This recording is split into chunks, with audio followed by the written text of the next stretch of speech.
Your Honor, may I call to the stand my one and only witness? Take the DNA and find out really who your people are and quit putting on any of them. CEO Chief Eagle Eye. My name is Obadiah. It's a pleasure and honor to meet you. Honor to meet you too. I come to find out that you were Muslim. Muslim. So how did you come about becoming a Muslim? Oh, when I come about being, I made my shahada. I'm from Atlanta, Georgia, and I had this guy come around. We were standing on the corner in Atlanta, Georgia. Okay. And he was a guy, he was an albino, and he come around and said, how y'all like to come in? I had never heard of him before. I was raised as a Pentecostal. My aunt was a preacher, and my grandmother, she was a Sunday school teacher, and I was raised in the Pentecostal church. So, I mean, when I was going to church, I was like, hallelujah, hallelujah. I wasn't learning anything in there. So this guy came around and said, how people like y'all like to come into the meeting down on Auburn Avenue? And he was shaking his head like that, you know, I looked like, you know, they shake their head, you know, see. I said, yes, and he had the crust up, started crust on the thing, so that appeared to me. So I said, okay. So we all got all off the corner, we went down there, and we listened to the meeting, and they had Elijah Muhammad, had to start the crust on the thing, right? And that was interesting because what they were saying, I mean, it made more sense, you know. I said, well, this is what I like. So then he said, all right, y'all come back. I was the only one out of the whole crowd went back. And I made my shahada. And after I made my shahada, I was a Muslim ever since. And later on in life, I came to New York. I had already made my shahada. I came to New York and I met these brothers, Brother Buster and Brother Douglas. You know, I didn't have no money, so they were going to Chicago to save the day. He said, you want to go? I said, I'm going to go. So don't worry about it. We pay. So they paid away through Chicago. Now, meanwhile, I'm related to Elijah Muhammad. I didn't know that then. Yeah. I related to Elijah Muhammad from Sandyville, Georgia, on my grandmother's side. Wow. So I went there and I heard myself, because that's the first time I ever heard Elijah Muhammad speak in Chicago. I said, this is me. This is what I like. You know? Now, when I was Muslim, but I didn't know nothing about me being, I mean, my grandmother told me it was native, but I didn't pay no attention, you know? So I didn't even follow up on that. Right. So once I became a Muslim, I started saying my prayer, Bismillah Rahman Rahim, Alhamdulillah Rabbil Alameen, Ar-Rahman Rahim, Maliki Yawmiddin, Iyaka Na'budu Sa'in, Intina Surata Mustaqim, Surata Ladina Amta Alayhim, Gabriel Abdullah Layan Dawalin. Now when you say that prayer, Mustaqim, you ask Allah to guide you back on the straight path. Now then no man guide me back, showing me who I am. I get approach to the Most High. It was Allah guide me back. Lift a man like say, man, was trying to take you straight. Man, he's just straight. So Allah drove me back and let me know who my ancestors were, and I knew it was him.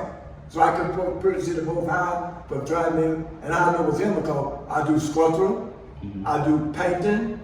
You know, I'm a good artist. I did a sculpture of Barack Obama. I did one of Michelle. I did one of the two kids. I did one of Bruce Lee. I did one of Michael Jackson. Okay, I did a sculpture of Geronimo. Nobody, I've seen that. Nobody ever told me how to do this. That's why I say I always give credit to the Most High. If you ever notice all these people do these great things, you ever know they never give credit to the Most High? Yeah. It make it like it's me, them. Right. I give credit to that. I'm gonna tell the world, right? Anybody you see something doing something great, they get it from the Most High. They don't come from them. He give all of us different gifts, and they will never tell you that. It's what we look at, look how smart he is. No, he's not smart, because it wouldn't be for the Most High. You know what I'm saying? We're none of us have what we have. And I know the Most High. I got to say this is very important. When I was a little boy, I used to see all these great doctors. Mama, how these people do? Says, you know, you're very curious. She said, everything you see man do, they can say, you see like you can draw? He said, anybody talks to you, that's where you think you come from. And right there made sense. I said, whoa. She said, some people have to go to school and learn from it. If that don't come, it come from God, give it to the man that teach you, you come. He said, but you got yours straight from God. Okay? So I feel good. And also I'm a poet, you know? So the poet goes like this, and it's a true dream. I have a dream that I was in the most beautiful city that I've ever seen. Everything was made out of gold. And gold, wow, haven't that been shown and it been told? Why was a beautiful city that was made out of gold? At first I thought I was on earth. Then I realized I was somewhere else. I said, wait a minute. But I wasn't even scared. I was by myself. I said, wait a minute. What a beautiful city made out of gold. And I came back down. I said, even I looked at my skin and believe made out of gold too. I what have been a kid. The career was nice and tall and old. Everything was twice as tall as the Empire State Building. What a beautiful city was made out of gold. But wait a minute, then my grandmother tell me if I do the right thing, that's why I will go. Because I've been shown. But I tell everybody a tip. If we all do the right thing, that's where we all will go. Our beautiful city was made out of gold.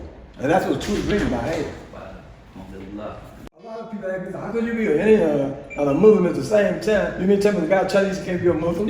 I can be a Muslim, a Chinese, a Japanese, and the Japanese can't be a Muslim? Right. Like I say, I had Islam before I even found out where I was, so I know that Allah is going to guide me. And another thing, people say don't make no difference among Christians. If you ever notice Jesus, Moses, and all the prophets, they know what tribe they came from? Yup. Jesus They got their genealogy right Moses there. knew he was a Levite. So that, they used to disco for them Christians, talking about, oh, remember we all the child of God. All we all the child of God, but Jesus knows which one he came from. So it's very important to know where you come from. Not that you got to have the vision of each other. Matter of fact, I thought I was going to get me some poo-poo. And when I poo-poo and fish when I get through this interview, because I love African food, you know, but I'm not an African. Right. That's the way God made me. Right. You know, so that's why I say I'm glad I'm a Muslim. And I'm thinking I'm going to do a poem one day on that one too. Because I'm keep saying I'm glad I'm a Muslim. Yeah. And I'm going to make a poem out of that. Because I didn't have this knowledge if I hadn't been saying Musiki. You asked Allah to guide you back on the straight path, which you will take it off of. So we got to get out of all this color mess. You know, the white man is, the black man is, the black man was here first, the white man was here first. You made the black man, you understand? Allah made all different races. We put Allah in a box.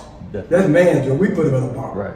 Now he made the black man first. Everybody came out of the black man. What food you ate, made the house straight. Cut out this nonsense. You know, and then be who you are. Now, one more thing I want to say. Take a DNA. And don't talk about DNA don't mean nothing. Because DNA get people out of trouble.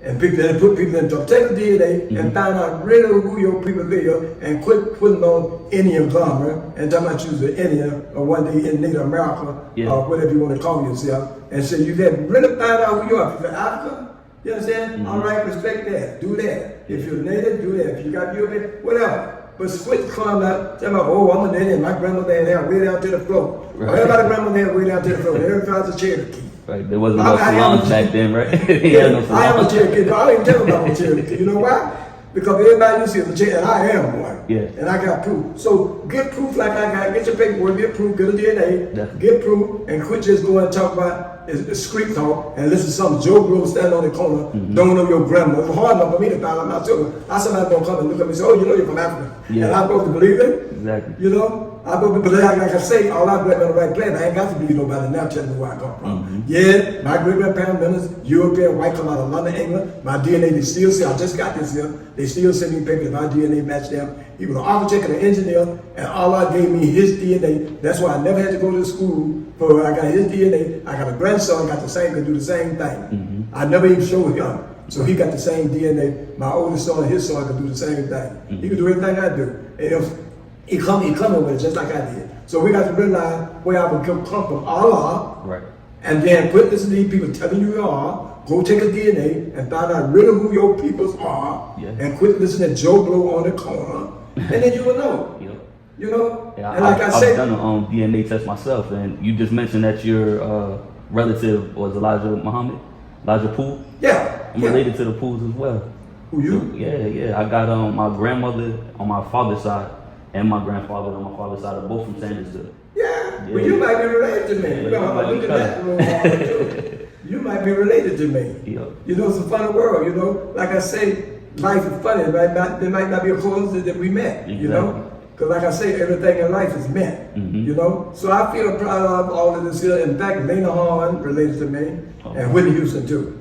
They related to me. Matter of fact, Houston, they got their grave buried right down where my grandmother's grave was. But like I say, feel proud of who you are, Definitely. you know? And like I say, I don't know whether I would have found out information if I hadn't been a Muslim, but I'm glad I'm a Muslim. Yeah. And you know, and quit telling me how could I be a Muslim and an Indian? You say, quit getting a vowel mixed up with a consonant mixed up with a pronoun. You know, y'all get things mixed up. You know, all our gift come from all I got. So you mean tell me I can be a Jehovah's Witness, I can be a Indian, Right. I can be a Pentecostal, a Episcopalian, or whatever you want to call it, religion. I can be. I don't have to be no religion at all. Because when we go anywhere into no religion, you don't know what you're talking about. You know, they were very much some of them were very much into Islam. I was going to ask you that. Do you find some parallels inside the native culture and how the Islam is practiced? So it's very important, and I want to say this at the end of this interview, right? Get a DNA and find out who you are, and quit pretending that you're something that you're not. I wouldn't be that said this before I did my deal. I never got told a lie. All I knew I was a Native American, but I didn't have no proof of that. I got that from my grandmother because she raised me. Right. I know she looked like one, but I was looking at her color. She was dark skinned. So I was looking at all the Indians, the white people playing the Indian way back then. I told her she was a real Indian. Okay. I forget what kind of what people looked at, but he was an Indian. But the rest of them people over there, they were playing Indian. So I was a little kid sitting watching them every day. And my grandmother said she was an Indian too, but my grandmother she wasn't dark, but she was dark skinned woman. And I thought that the Native American was a white. Not, I could see Tonto was an Indian. Yeah. You could see he was in, but the rest of the white thought they looked white. But we know Tonto wasn't white. But I knew he was Indian. Yeah. He was a real Indian. But the rest of them, so I thought they was, so I didn't pay mother and my grandmother no attention. But when I came to the north, I'm gonna show you how I met the Ukachaw. I met the Shinnecock Furry, right? And I seen the Shinnecock look like me. I said, oh my God, Shinnecock look like us.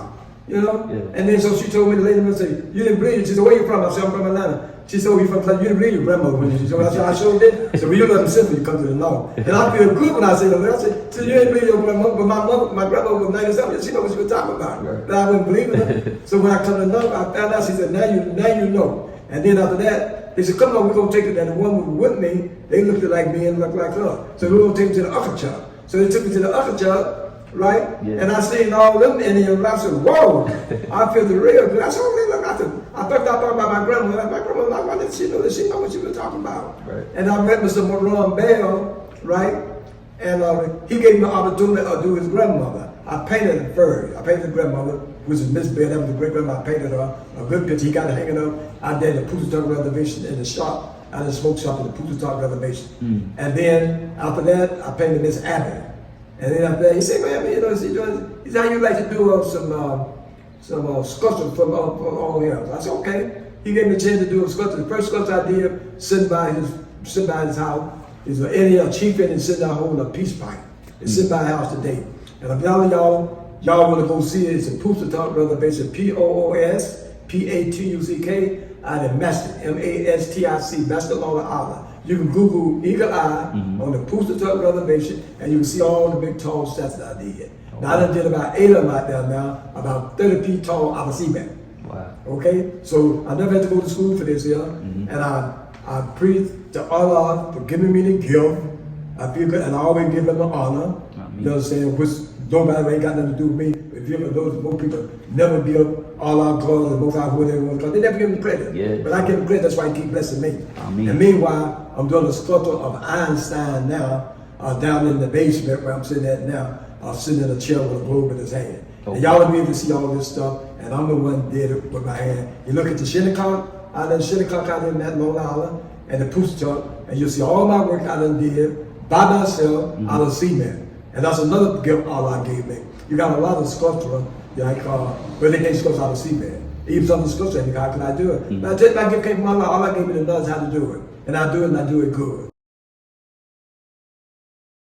Well, I'm kind of interested now that you mentioned about doing the cement. What makes doing the cement sculptures different than what other materials that other people might use? Well, like I say, remember the prayer, Moose the King. I used to do it out of a mold, which most people do, make a mold out of clay, and you got to pour it over the mold, and then you got to take it out, you see, man, and take it out of the mold. You have to go through the process.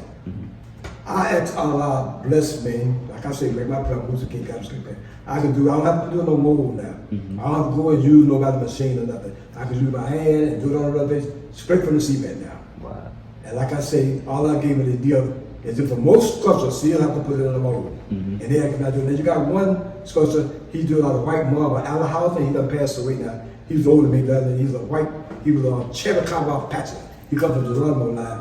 He do it out of jackhammer, out of white marble. So I could do that. That's what I used to do. Okay. I started that's easy because all you could just draw it on the cement, and you could just carve it out. But when you do it out of wet cement, everything got to come from your mind. You understand what I mean? Yeah. You got to get to everything. Ain't no drawing. Everything is wet. And you got the thumb, get the eye, and nose, and right, you know, and all the look just like the person.